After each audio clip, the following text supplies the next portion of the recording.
Hello and welcome to another edition of Pulp Picks. My name is Patrick. I'm Fritz. And we're here to give you this week's reading recommendations on New Comic Book Day. Mm-hmm. We've got the three big publishers we've got represented up here, and it was a really fun week of reading.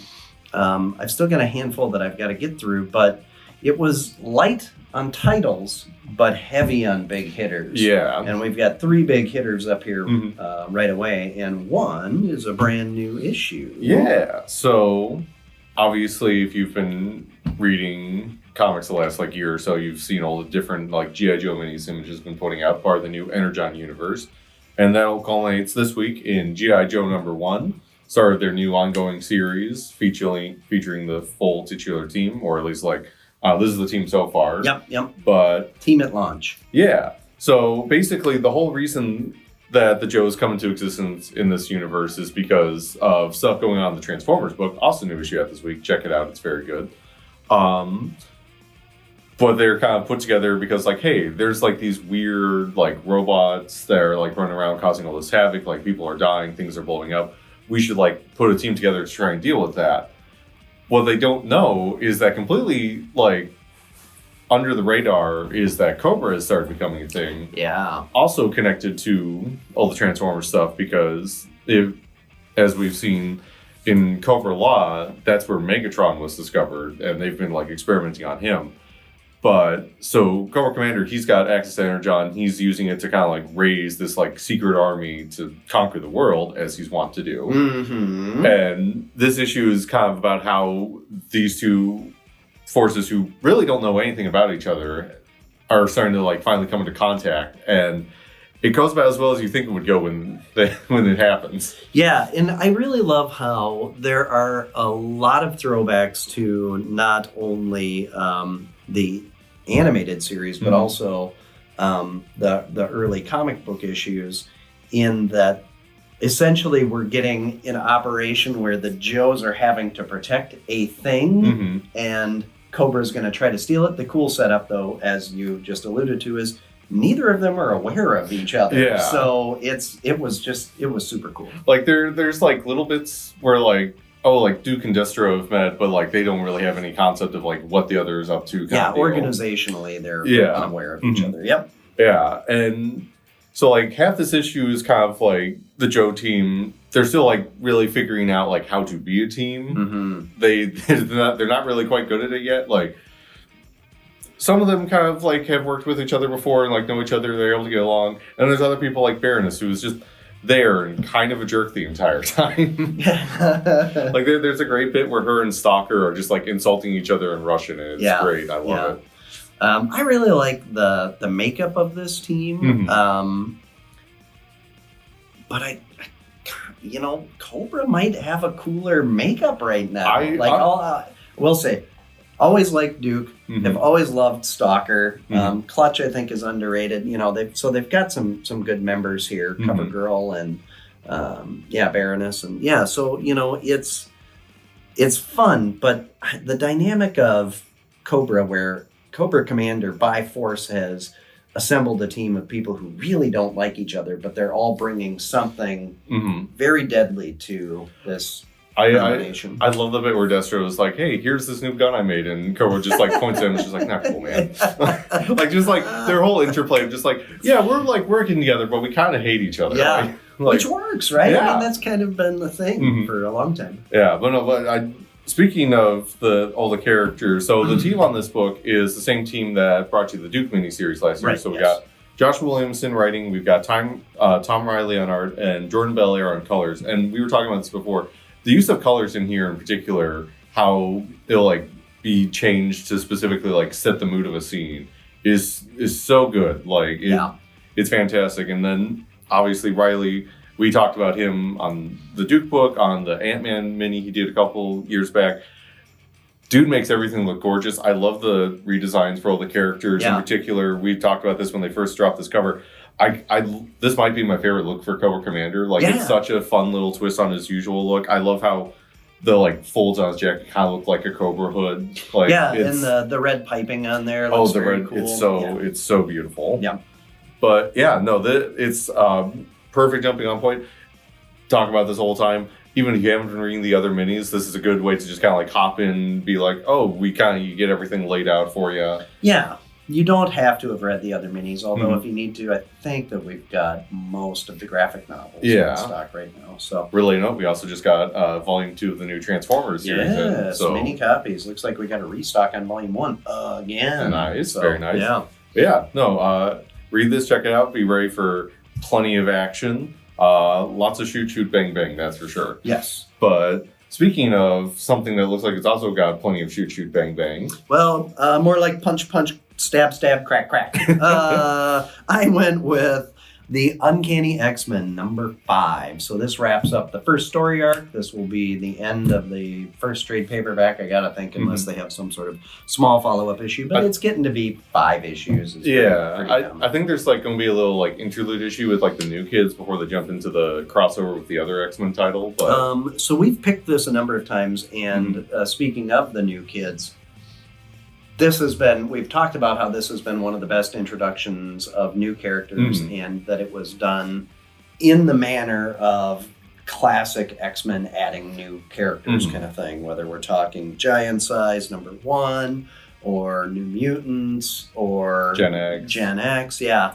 They've done a really good job here of introducing those characters. Now, while they're involved in this story mostly revolves around Rogue. And for me, part of the problem with, coming onto an X-Men book and having to write it is being able to keep all those plates spinning while keeping characters feeling like they're not too different from the characters that you know. And then telling a really interesting story on top of all of that. So who would you get to do such a thing, especially after we've had such a crazy run of X-Men books lately, with Krakoa and all of that? Well, Gail Simone, right? Because Gail Simone is proven to be one of the all-time great modern comic writers. Oh, yeah. Amazing. Her Secret Six run is probably still in my like top 10 favorite comics I've ever read. Wow. Which, if you've never checked it out, absolutely recommend it. I really, really enjoy how this book is like. You ever get like a brand new sweatshirt or something, and you go, "Wow, this is really cool. It looks really sharp," or whatever, and then you put it on, and it feels like a comfy old sweatshirt that you've had for a long time. This is like that book, right? Because you've got a bunch of cool new ideas and, this new creative team and whatever. So you're kind of excited about something new. But at the same time, it still fits like something comfortable that you've had for a long time. And man, Gail Simone just diving into the Rogue character in particular. And then doing such an interesting job of connecting characters together where we've got this kind of everything builds out from Rogue, if we think about it. Like, so you've got Rogue, and then she's got these super strong ties with Wolverine and Gambit. And then Wolverine has got these super strong ties with Nightcrawler and Jubilee. And so it just, this whole thing is just kind of pivoting around her right now. And she's so badass in this book, while also being human and relatable. Very vulnerable. Extremely so. Which is one of the always interesting things about her as a character is, like, she's this person, like, she's always been, like, very upfront with a lot of her emotions, but she's also someone that's, like, for a lot of her history had to have this, like, certain, like, reservedness because of, like, how her powers work. Right. So we get a revelation in this issue, and they've been going up against this big bad Sarah, who's like a swamp lady monster crazy thing, whose powers are a little, opaque still, I guess. But like the best X-Men villains. Yeah, but like took them out easily before this issue. So how are they going to resolve this? And it ended up being really cool. Love the art. Marquez is just crushing. It's David Marquez, right? Yep. Yeah.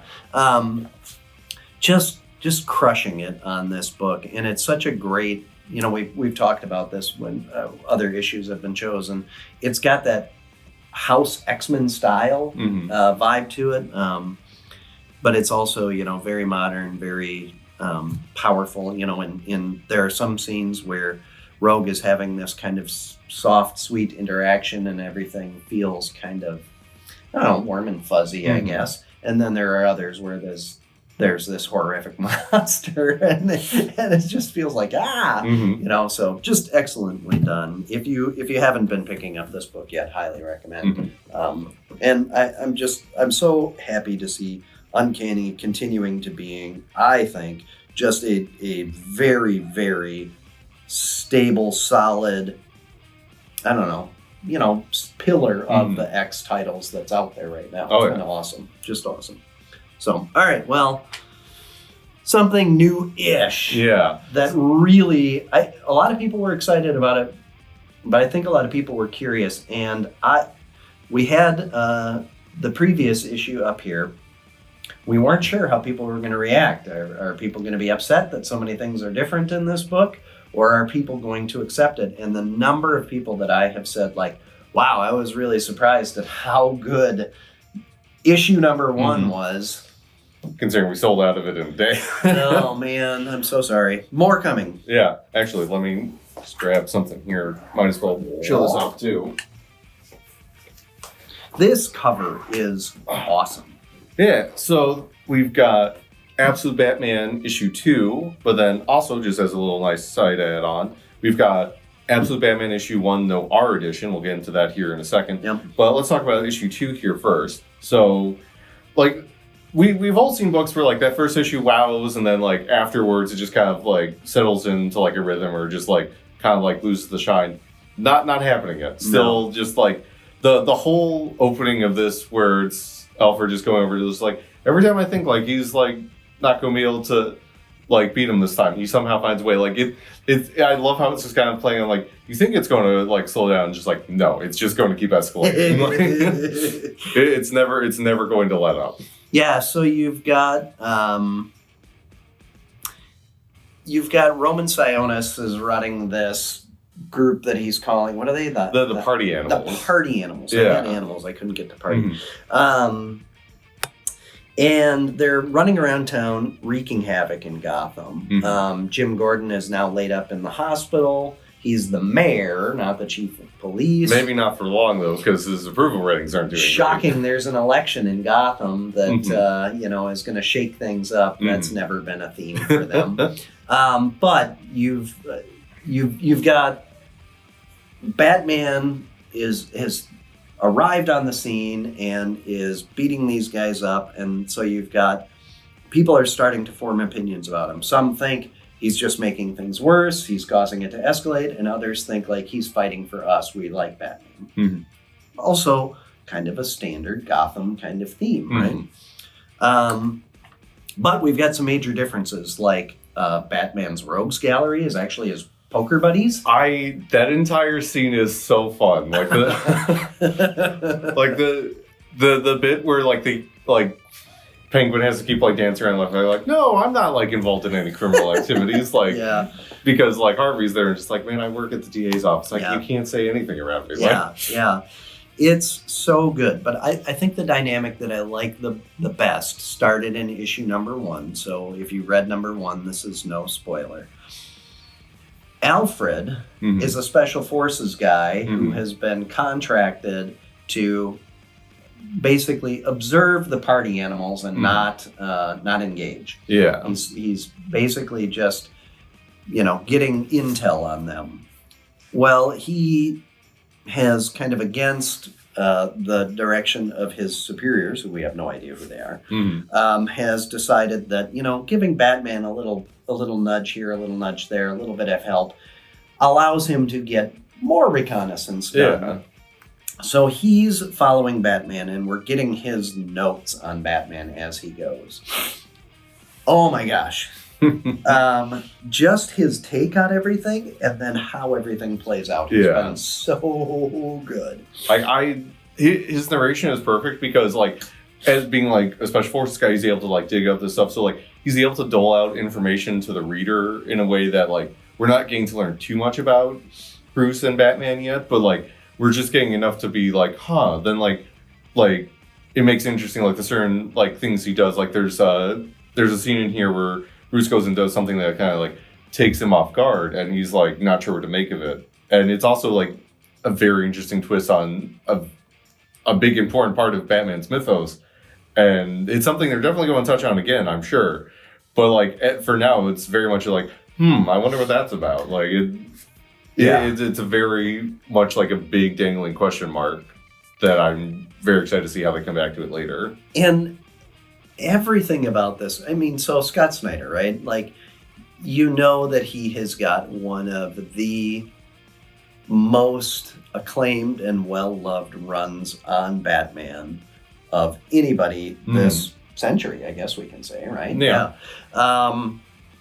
The Court of Owls, all that kind of stuff. Just really, really an amazing Batman writer, and has done plenty of other great stuff. Oh, yeah.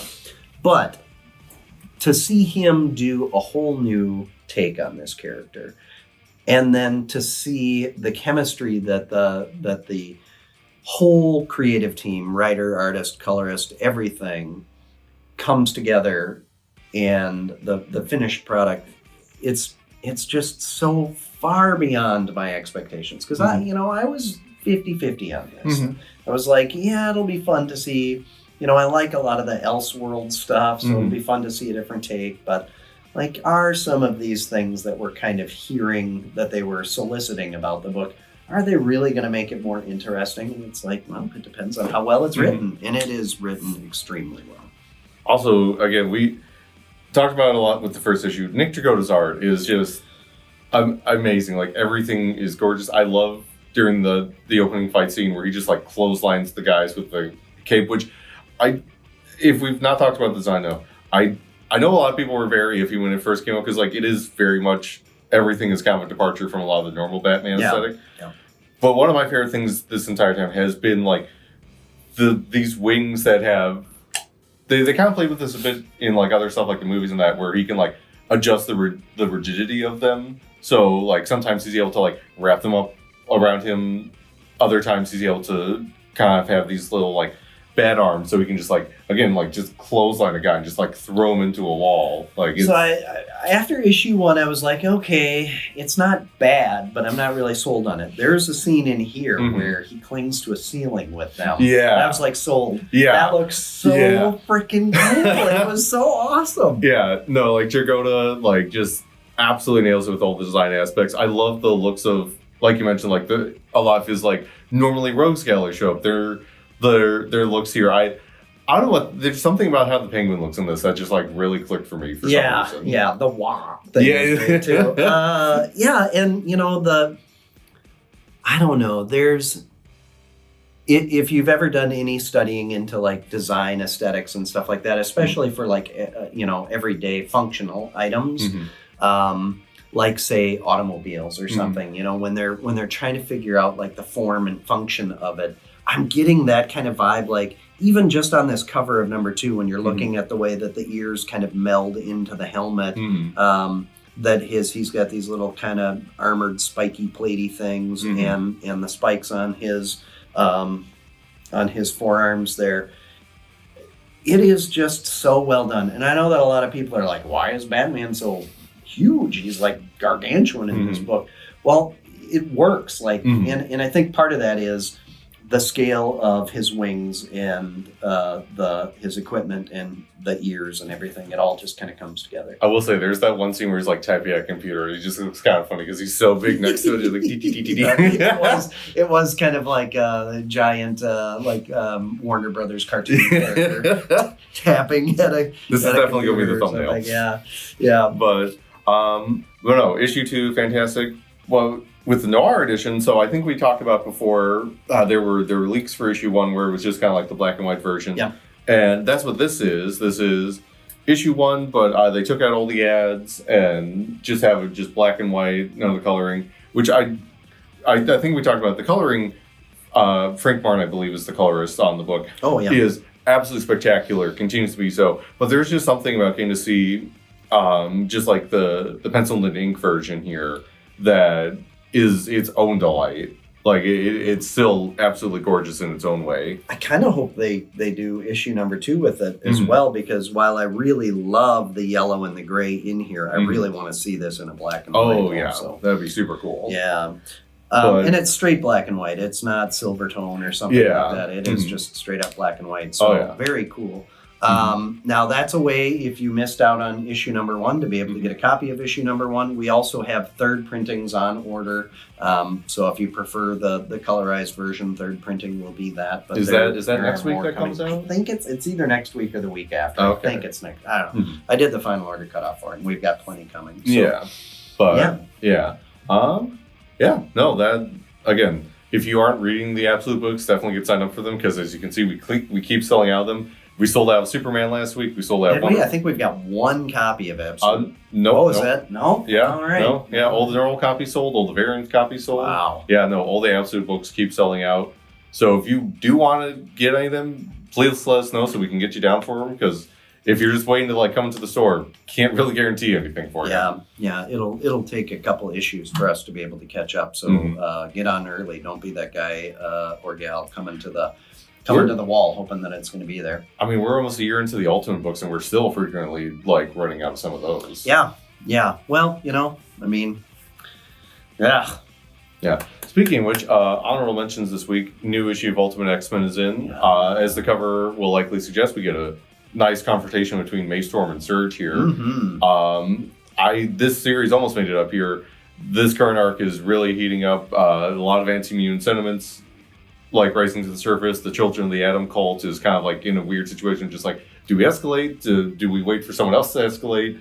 Everything's just kind of reaching a boiling point, but continues to just be the Ultimate books are very much a case of just every so often one of them will beat the other out for my favorite of them. Yeah. And that whole line, again, Absolute, the whole line has been so good. And yeah, you're right. They keep jockeying back and forth as well. Although Ultimate Spider-Man, I still say, is probably the best superhero book being written right now. But oh man, the Absolute Batman's taking a run at it right now. I really like Transformers. At the end of the last issue, we saw that they were going to Frankenstein Starscream to a Hiss tank. I couldn't help but think of, man, if you had G.I. Joe and Transformers Legos, and I know that what's Hasbro's Mega or Mega Blocks. Mega Blocks. Yeah. If you had those, you could do that, and that would be kind of fun. That goes really well for the people who do that. I was surprised. They all end up being friends and grabbing a cup of coffee together. There's a cat. Starscream doesn't know what a cat is at first. He's very confused by it. And then the cat acts like a cat, and he's like, I like this creature. Yeah. That was awesome. But, I love... this in the previous issue have done a really good job of just, showing, how Starscream kind of, went from, how he was, in his civilian life, his Oktar, which, again, was a very cool deep cut for people who know that was supposed to be his original name until they were just no. Had a few customers come in making reference to that. Nice. Very nice. But how we got from that to being the Starscream that we've seen in the series, where he's just, absolute piece of garbage monster person. Yeah. But you see, how he gets there. It was not a fun time getting there. Right. And as you were saying before the video, no excuses for him. That doesn't give him a pass. But at least you understand how he ended up there. You very much start to see, because this is our first real, taste of, how Megatron is in this universe. And just definitely not a good guy. Well, and there was an implication about... So Megatron, does turn into a sidearm. Yeah. And, that's funny. Prime. Sidearm. So he transforms into a gun, and... he's maybe beyond manipulative a little bit. I don't know. There's something about him, and they kind of hinted at this with the last issue of the previous arc, where there's something more to Megatron's whole deal than maybe we're seeing at first. More than meets the eye. Even. I didn't even think of it, but here we are. Long story short, Transformers continues to be amazing. It's like we were saying before, like it's kind of a smaller week, but what is out is just the absolutely like amazing stuff. Because we have Amazing Spider-Man as well this week, and it's the beginning of the new story arc with this is the second issue of the new first issue. Oh, it is. Okay. Yep. Well, I don't know why I was thinking 60 was the first one, but so we've got Joe Kelly writing now. Ed McGuinness is staying on the book for a while at least. And the Sorcerer Supreme comes to Spider-Man and says that he's got a job for him, and Spider-Man tells him to kick bricks. Yeah, because, spoiler, maybe there's a new Sorcerer Supreme if you haven't been keeping track. There might also be a thing if you saw some announcements from New York a couple of weeks back. Big thing coming next year with that. Yeah. So if you were struggling through the last volume like I was, I begrudgingly gave it a try this morning, and it still feels like kind of the modern Spider-Man of the last 10 or 20 years or whatever. But we'll see. You know, I'm willing to give it a try. So it wasn't bad. At the very least, if Ed McGuinness is on art, you know it's going to look good. Right. It looked very cool. So, all right. Well, there are going to be more books next week, and we will read them before we sit down to record you another video. In the meantime, be sure to like, follow, subscribe, and keep putting comments on our videos as well. We love to see those. And then also... and share. Make sure to share. Oh, and share, yes. Like, follow, subscribe, share. Oh, man, I haven't been saying... No wonder we haven't gone viral. Everyone's just like, well, you didn't say it, so I guess I'm not going to do it. Yeah. Also, keep in tune because... Black Friday is just around the corner, and we have big plans, but we can't tell you ahead of time. Otherwise, you know. Spoiler alert, maybe we'll auction off Patrick. Possibly, if we get, so desperate as to. If you're going to pay enough, the man has kids to feed. I would assume that we would have to pay them. You know, like I just can't imagine. Listen, you're not Corey. I know, but I'm kind of broke down at this point. Like if you're looking for somebody for physical labor, probably not me anymore. That was 10 years ago, me.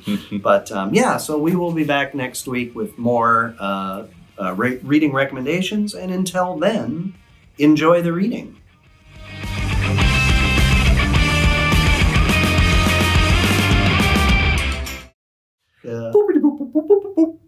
I'm hacking the system. I probably should wait till you were done drinking.